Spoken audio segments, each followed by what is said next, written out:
What's up guys, our Boy here. Today we're doing another video. Today we're taking a look at the Jaguar purple folding knife. Let's begin. So this is how you open this guy. So I got that. And then wait, hold up. We're gonna close the thing.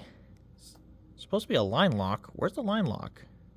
Don't hit the... I don't really see the... So it's not a... Ah, man, I can't tell. There's no lock back or a line lock. Where it is?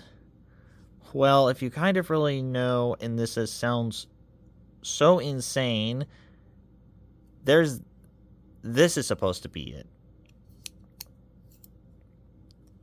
Yeah. Or, yeah, look at, that is the most ludicrous way to place your... And when I actually looked, there was actually two of these things. And when I actually was trying to open it and trying to close it, I thought that I broke the thing. But no, this is actually meant to be like this. Compared to something... Oh man, this is another one of those weird ways to close your knife, of all things. Compare that to... something like, you know, a lockback, which is pretty normal for every knives, or the line lock, just like another pretty normal knives to have. You could probably know. This is going to be another one of those really weird ways to close your knives. Okay, this one says Jaguar on there. This is probably stainless steel. Of course, this one have a serrated edge, which is basically a 5 on this. Well, basically having of 12 sticking out, meanwhile for 4 inside. This probably is a drop point. Of course, you have this little pin right here. And it's not... I think you can take this thing off. But, again... Of course, you have the big old piece of plastic says push on there. Of course, you have 2 big screws to take off, Phillips screws, and of course a hexagon screw right here to take off the full blade with a flat head. Here's a clip point right here. And this is probably something you're not going to be using for left-handed use because, for one, this obvious reason. So, yeah, there's a reason. Of course, you have a rubberized panel right here and a rubberized panel here and there. This one is just basically a big old piece of plastic attached to it.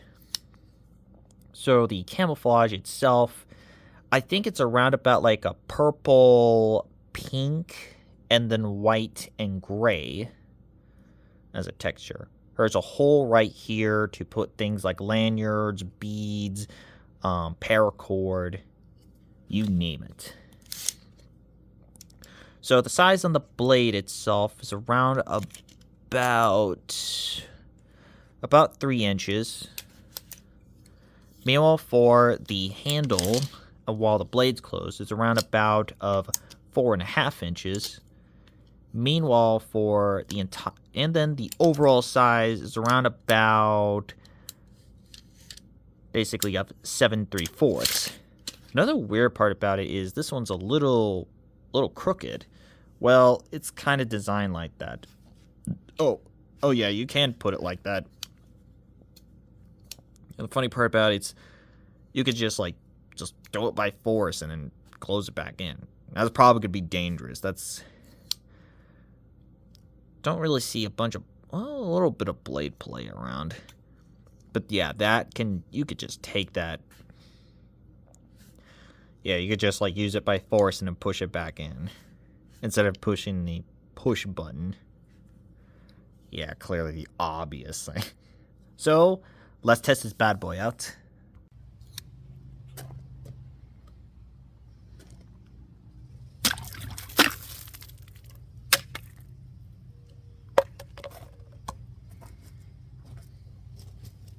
So the results out there is Actually pretty crazy. I mean, that one actually did pretty well.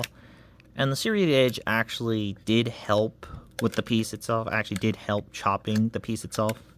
So that was pretty good about it. So I give the Jaguar purple camouflage folding knife, serrated folding knife, an astounding of a 6 out of 10 or 7 out of 10. This one's actually pretty decent, but that kind of what thought that I was, yeah, don't be confused by the whole like having to push a button inside the handle itself. Yeah, out of all the pieces I've seen, this one's another one of those really bizarre ways to close, a folding knife. So that wraps up the Jaguar purple camouflage serrated folding knife. I'm Boy, and I'm signing out. I'll see you guys next time.